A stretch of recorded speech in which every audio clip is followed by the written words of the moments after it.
नमस्कार, मैं doctor Anjali Sharma, assistant professor MS college Bikaner. आज की क्लास में हम थर्मोप्लास्टिक और सिंथेटिक फाइबर नायलॉन का अध्ययन करेंगे। नायलॉन को ताप सुनम्य रेशा भी कहा जाता है। ताप सुनम्य या संश्लेषित रेशे आधुनिक युग का वैज्ञानिक चमत्कार है। वैज्ञानिकों के अथक प्रयास, परिश्रम व ज्ञान से बिना प्राकृतिक रेशों या प्राकृतिक पदार्थों के उपयोग से विशुद्ध रूप से केवल रासायनिक तत्वों के द्वारा ही ऐसे रेशे की खोज की है जिसकी मजबूती, टिकाऊपन, स्थायित्व, चमक, कार्यक्षमता, विलक्षण प्रतिस्कंदता एवं तन्यता का मुकाबला कोई दूसरा रेशा नहीं कर सकता है। इसका रख रखाव करना, देखभाल करना इतना सरल है कि आज के भागदौड़ की जिंदगी के लिए सर्वथा उपयुक्त वस्त्र साबित हुआ है। इसकी सफाई धुलाई सरलता से हो जाती है। इस्त्री करने की कोई आवश्यकता नहीं पड़ती।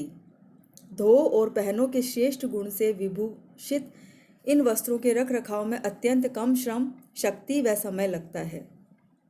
अपनी इसी विलक्षण गुण के कारण नायलॉन काफ़ी लोकप्रिय हुआ है। नायलॉन को इसी कारण जादुई रेशे के नाम से भी जाना जाता है। इसे सुगम जीवन रेशा भी कहा जाता है। नायलॉन के वस्त्रों को आयरनिंग की आवश्यकता नहीं पड़ती। वस्त्रों के हल्केपन का भी कोई जवाब नहीं है। बिना आयरनिंग के ही वस्त्र सदा ताजे और नए प्रतीत होते हैं। शीत ऋतु, यात्रा के समय तथा व्यस्त दैनिक जीवन में ऐसे वस्त्र पहनना उपयुक्त रहता है। वास्तव में इन रेशों को जादुई चिराग से उत्पन्न जादुई रेशा मान सकते हैं। ताप सुनम्य रेशे पॉलीमर रसायन से निर्मित किए जाते हैं। इन्हें कृत्रिम रेशा भी कहा जाता है। नित्य प्रति नए नए प्रकार के कृत्रिम रेशों का आविष्कार हो रहा है। नायलॉन, डैक्रोन, ऑरलोन, विनाइल, एक्रिलॉन, पॉलिएस्टर आदि अनेकानेक ताप सुनम्य रेशे हैं। अब हम नायलॉन के उद्गम तथा इतिहास के बारे में भी चर्चा करेंगे।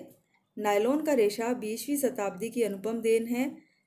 नायलॉन की खोज का श्रेय डॉक्टर वेलेस एच कैरोथर्स को जाता है, जो ड्यूपॉन्ट कंपनी में एक प्रमुख रसायन शास्त्री थे। सन 1929 ईस्वी में अमेरिका की ई.आई. ड्यूपॉन्ट डी निमस एंड कंपनी ने अनुसंधान के द्वारा पॉलीमर नामक रसायन का आविष्कार किया। पॉलीमराइजेशन का अर्थ है अणुओं को एक श्रृंखलाबद्ध रूप में एकत्रित करना। पॉलीमराइजेशन के बारे में जानने की उनकी गहरी रुचि थी। इस रुचि ने पॉलीमाइड मिश्रण को जन्म दिया। इस मिश्रण को उन्होंने टीन में भरकर, जिसमें बारीक बारीक छिद्र थे, से टपकाया।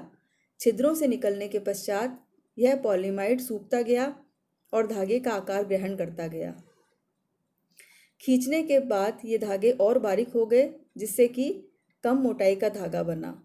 धागा अत्यंत बारीक, लचकदार, मजबूत तथा चमकीला था। इस पर निरंतर प्रयोग होते रहे और अंततः नायलॉन के धागे का निर्माण हुआ। सन 1935 में जो पॉलीमर बने थे वे हेक्सामिथिलीन डाईएमीन तथा एडिपिक अम्ल से मिलकर बने थे। इन दोनों ही रसायनों में कार्बन के 6 परमाणु विद्यमान थे।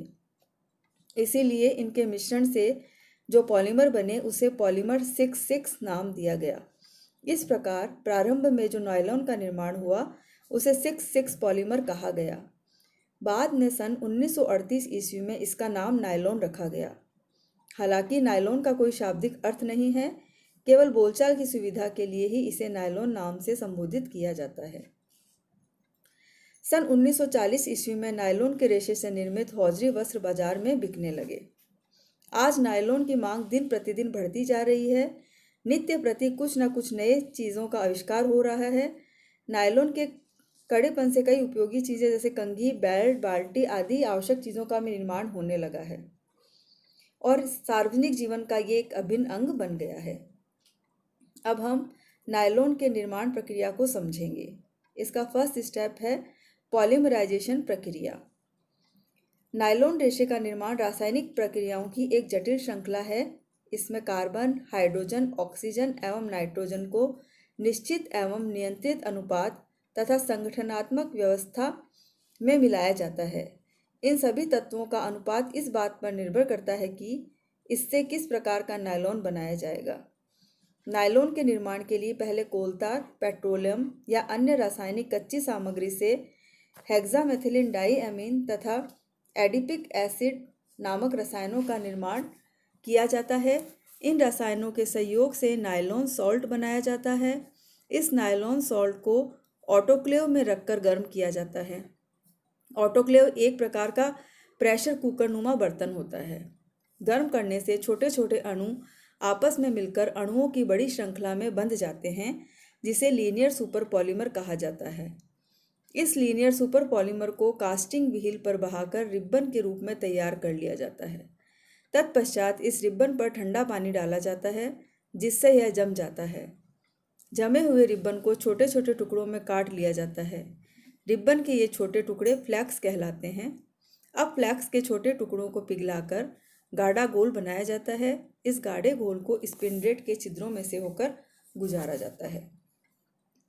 नेक्स्ट स्टेप है स्पिंडलेट से रेशों को निकालना, मीन्स फाइबर्स फ्रॉम स्पिंडलेट। फ्लैक्स को पिघलाकर गाढ़ा घोल प्राप्त किया जाता है। इस गर्म गाढ़े घोल को स्पिंडलेट के छिद्रों से होकर गुजारा जाता है। धागे की बारीकी के अनुसार स्पिंडलेट के छिद्रों का चुनाव किया जाता है। स्पिंडलेट के छिद्रों से निकलते ही हवा के संपर्क में आकर रेशे ठोस एवं कड़े बन जाते हैं। इन कड़े रेशों को कंडीशनर में से होकर गुजारा जाता है। यहाँ आकर ये थोड़े नरम हो जाते हैं। यहीं इन पर कुछ ऐंठन देकर बट लिया जाता है। बटने के पश्चात नायलॉन के अति सूक्ष्म रेशे से निर्मित सुंदर मजबूत लचीला धागा तैयार हो जाता है, जिसमें अद्वितीय चमक होती है। थर्ड स्टेप है रेशों को खींचना, means drawing out of the fibres. Nylon के रेशों को खींचा जाता है, जिससे यह अपनी मूल लंबाई से 7 से 8 गुना अधिक लंबा हो जाता है। खींचने से पूर्व नायलॉन की आणविक रचना एवं व्यवस्था फ्लैक्स के समान ही अव्यवस्थित रहती है। इनकी मजबूती, लोच, चमक एवं पारदर्शिता भी कम रहती है। खींचने से रेशों के अंदर की आणविक बनावट व्यवस्थित हो जाती है। अणु सीधे आपस में सटे हुए, समानांतर एवं व्यवस्थित होकर एक हरी श्रृंखला में आबद्ध हो जाते हैं। रेशों का व्यास कम हो जाता है तथा वे अत्यंत महीन व लंबे हो जाते हैं। पूर्ण खिंचाई के पश्चात धागे मजबूत, चमकदार, पारदर्शक, प्रत्यास्थ, लचीले, नमनीय एवं प्रतिस्कंदता के गुण से परिपूर्ण हो जाते हैं। धागे को खींचने की प्रक्रिया मशीन से की जाती है। धागे को रील पर चढ़ाया जाता है। मशीन में कई रील लगी होती है। प्रत्येक अगली रील की गति पहली वाली रील की गति से अधिक रहती है। नायलॉन की बारीकी का मूल्यांकन डैनियर से किया जाता है। डैनियर से तात्पर्य है नायलॉन के धागे का वजन। नेक्स्ट स्टेप है चमक कम करना, मीन्स डीलस्टरिंग ऑफ यार्न। नायलॉन के धागे में अत्यधिक चमक होती है, जो आँखों को अखरने वाली व चुभने वाली होती है। इसकी ऐसी चमक न तो पहनने वाले को शोभती है और न ही देखने वाले को सुहाती है। इसीलिए नायलॉन धागे पर चमक कम करने की प्रक्रिया आवश्यक रूप से की जाती है। इसके लिए टिटेनियम ऑक्साइड, बेरियम सल्फेट अथवा जिंक ऑक्साइड का प्रयोग किया जाता है। उपरोक्त रसायनों में से कोई एक रसायन को नायलॉन हेतु तैयार किया जाता है। पॉलीमाइड के घोल में डाल दिया जाता है, परंतु इसकी कितनी मात्रा पड़ेगी यह निपुण विशेषज्ञ द्वारा ही संपन्न किया जाता है। विभिन्न डिग्री की चमक लाने के लिए इसकी मात्रा में भिन्नता रखी जाती है। अब हम देखते हैं कैरेक्टरिस्टिक्स ऑफ नायलॉन, अर्थात नायलॉन की विशेषताएं। सबसे पहले हम भौतिक विशेषताओं के बारे में चर्चा करेंगे। कंपोजिशन अर्थात संगठन। नायलॉन एक ताप सुनम्य एवं संश्लेषित रेशा है। नायलॉन शब्द से किसी एक रेशा का संबोधन नहीं होता, बल्कि नायलॉन रेशे के एक वर्ग का नाम है। इस वर्ग में पॉलीमाइड पॉलीमर होते हैं, जिसमें कार्बन, हाइड्रोजन, ऑक्सीजन, नाइट्रोजन सुनियंत्रित एवं सुनियोजित तरीके से रासायनिक यौगिक का संबद्ध समूह रहता है। इसे संख्या के आधार पर पहचाना जाता है। पॉलीमर नायलॉन 66 की संख्या में व्यवस्थित होते हैं। इनमें कार्बन के 6 अणु उपस्थित होते हैं। इसकी आणविक श्रृंखला सीधी होती है, जिसे खींच कर और भी पास व्यवस्थित किया जाता है। Microscopic structure and appearance of nylon. सूक्ष्मदर्शीय रचना एवं रूप। नंगी आंखों से देखने पर नायलॉन का रेशा पारदर्शी, चिकना व गोलाकार दिखाई देता है। जो सभी जगह से समान व्यास का होता है, परंतु इसकी सूक्ष्मदर्शीय रचना उसके निर्माण विधि पर निर्भर करती है। नायलॉन का अनुप्रस्थ काट गोल, छोटे व चित्तीदार दिखाई देते हैं। इसकी अनुदैर्ध्य काट चिकनी, पारदर्शी, गोलाकार व कांच की छड़ की भांति बिल्कुल सीधी दिखाई देती है। इसे आवश्यकता अनुसार किसी भी आकार प्रकार में बनाया जा सकता है। लश्चर अर्थात चमक। नायलॉन का रेशा स्वभावतः ही अत्यधिक चमकदार होता है, परंतु ताप सुनम्य एवं कृत्रिम विधि से बनाए जाने के कारण इसकी चमक को नियंत्रित किया जा सकता है। चमक को कम करने के लिए वस्त्र निर्माण हेतु गाढ़े घोल में चमक कम करने वाला रासायनिक पदार्थ जैसे टिटेनियम ऑक्साइड, बेरियम सल्फेट आदि डाला जाता है। जिस परिमाण में चमक प्राप्त करनी होती है, उसी परिमाण के अनुसार रासायनिक पदार्थों को डाला जाता है, अतः इसकी चमक को इच्छानुकूल नियंत्रित किया जा सकता है। स्ट्रेंथ ऑफ नायलॉन फाइबर अर्थात मजबूती। नायलॉन का धागा अत्यधिक मजबूत होता है। इसकी यह मजबूती हाइड्रोजन बॉन्ड व अणु की मजबूती के कारण होती है। इसीलिए नायलॉन के वस्त्र हल्के परंतु अत्यंत मजबूत होते हैं। वस्त्र जल्दी फटते नहीं हैं। रेशे की मजबूती के कारण ही इससे टेक्सचर्ड धागे बनाए जाते हैं। इसमें घर्षण, रगड़ एवं घिसावट सहने की असाधारण क्षमता होती है। इसे किसी भी प्रकार से टेढ़े मेढ़े अथवा मरोड़ कर रखा जाए तो धागा टूटता नहीं है। इसकी इसी मजबूती, लचीलापन, दृढ़ता, प्रतिस्कंदता, तन्यता आदि गुणों के कारण यह काफ़ी लोकप्रिय है। वस्त्र अत्यंत टिकाऊ होते हैं। वस्त्रों को अनुपयोगी तभी समझा जाता है जब रंग फीका हो जाए, सिलाई खुल जाए, लंबा हो गया हो अथवा पहनते पहनते मन उब गया हो। इससे मोजे, बनियान, sweater, cardigan, slacks, blouse, pullover, hosiery, upholstery आदि वस्त्र बनाए जाते हैं। वस्त्रों की सतह पर गुठली नहीं पड़ती, इसलिए सतह हमेशा चिकनी और चमकदार रहती है। इलास्टिसिटी अर्थात प्रत्यास्थता। नायलॉन के रेशों में अद्भुत प्रत्यास्थता का गुण पाया जाता है।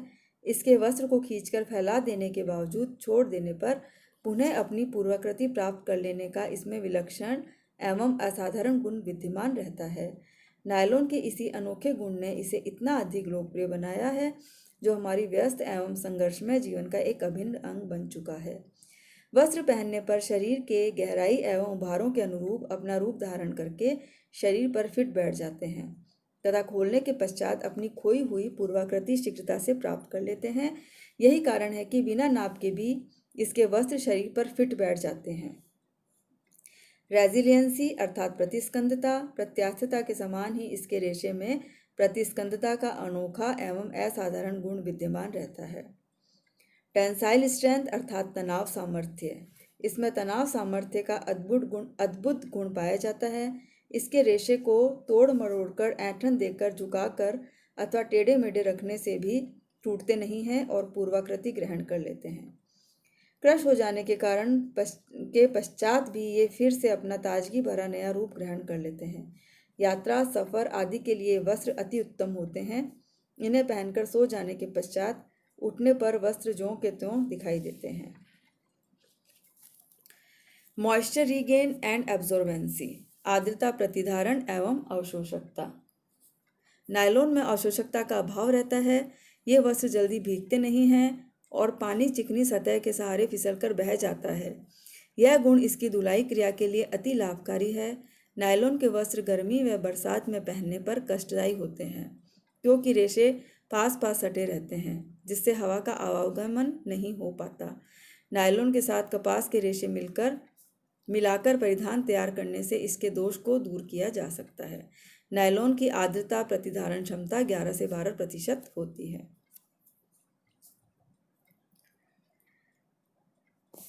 क्रीज रेजिस्टेंस अर्थात शिकन प्रतिरोधकता। नायलॉन के रेशे ताप सुनम्य होते हैं। इसे वस्त्र निर्माण प्रक्रिया के दौरान ही हीट सेट कर दिया जाता है। इस कारण इसे जिस आकार प्रकार, प्लीट्स, क्रीज, चुन्नटें, डिज़ाइन आदि पर हीट सेट किया जाता है, वह हमेशा हमेशा के लिए स्थायी बना रहता है। अतः वस्त्र पर शिकन जल्दी नहीं पड़ती। अतः वस्त्र मुड़ने, सिकुड़ने, क्रश होने जैसे अवगुणों से मुक्त रहता है। इसीलिए कम से कम इस्त्री करने की आवश्यकता पड़ती है। हीट कंडक्टिविटी अर्थात ताप संवाहकता। नायलॉन के रेशे ताप के सुचालक होते हैं। नायलॉन के रेशे महीन, गोल व अत्यंत बारीक होते हैं, इसीलिए इनसे सघन बुनाई व रचना के कसे हुए एवं अभेदी वस्त्र बनते हैं। इनके बीच में कोई छिद्र नहीं होता जिससे कि हवा अथवा पसीना शरीर के बाहर जा सके।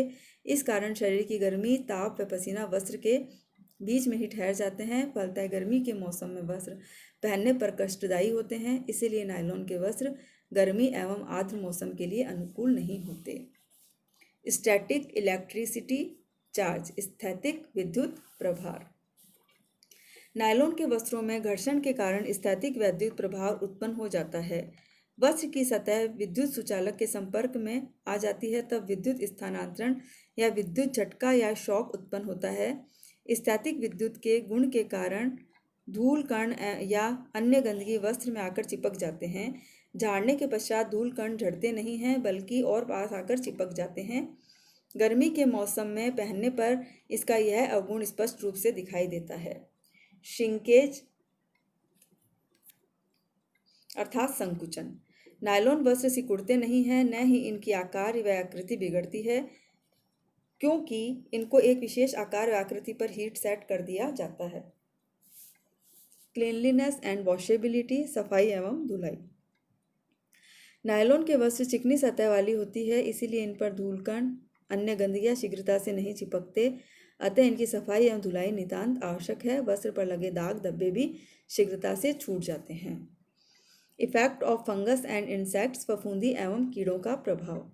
नायलॉन के वस्त्र पर फफूंदी एवं कीड़ों का कोई हानिकारक प्रभाव नहीं पड़ता है, परंतु गंदे वस्त्रों को अत्यधिक लंबे समय तक संग्रहित करके रखा जाए तो सूक्ष्म जीवाणु इस पर लगकर वस्त्र को नष्ट कर सकते हैं। इलेक्ट्रिकल कंडक्टिविटी, विद्युत संवाहकता। नायलॉन विद्युत का कुसंवाहक होता है, इस पर स्थैतिक विद्युत प्रभार बनते हैं। अब हम बात करते हैं केमिकल प्रॉपर्टीज ऑफ नायलॉन अर्थात नायलॉन की रासायनिक विशेषताओं की। इफेक्ट ऑफ एसिड, अम्ल का प्रभाव। तीव्र, गर्म अथवा ठंडा एवं शक्तिशाली अकार्बनिक अम्ल जैसे नाइट्रिक अम्ल, सल्फ्यूरिक अम्ल, हाइड्रोक्लोरिक अम्ल नायलॉन के रेशे को पूर्णतः नष्ट कर देते हैं। 5% खोलते हुए अम्ल में डालने से रेशे घुल जाते हैं। तनु एवं ठंडे कार्बनिक अम्ल जैसे ऑक्सैलिक अम्ल, साइट्रिक अम्ल आदि का इन पर कोई हानिकारक प्रभाव नहीं पड़ता है। इफेक्ट ऑफ एल्कली अर्थात क्षार का प्रभाव। नायलॉन के रेशे क्षार से प्रभावित नहीं होते हैं, अतः इसे किसी भी प्रकार के साबुन अथवा शोधक पदार्थों से धोया जा सकता है। इफेक्ट ऑफ डाइज अर्थात रंगों का प्रभाव। नायलॉन के रेशों में रंगों के प्रति गहरा सादृश्य होता है, इस पर सभी रंग आसानी से चढ़ते हैं और पक्के रहते हैं। नायलॉन का रेशा प्रोटीन रेशा है, इसीलिए अमीनो रंग, डिस्पर्स रंग व अम्लीय रंगों द्वारा रंगा जाता है। इफेक्ट ऑफ स्वेट्स अर्थात पसीने का प्रभाव। नायलॉन के वस्त्र पसीने नहीं सोखते, इसलिए इन पर पसीने का कोई हानिकारक प्रभाव नहीं पड़ता। रेशे निर्बल नहीं होते, परंतु पसीने वाले स्थान पर कुछ हल्के और फीके हो जाते हैं। इफेक्ट ऑफ ब्लीचिंग अर्थात विरंजक का प्रभाव। तेज व शक्तिशाली ब्लीच से नायलॉन के रेशे प्रभावित होते हैं, इससे रेशों को नुकसान पहुंचता है, इसलिए ब्लीच हेतु तनु घोल का उपयोग करना चाहिए। हाइड्रोजन परऑक्साइड का प्रयोग इसके लिए उत्तम रहता है। थैंक्स।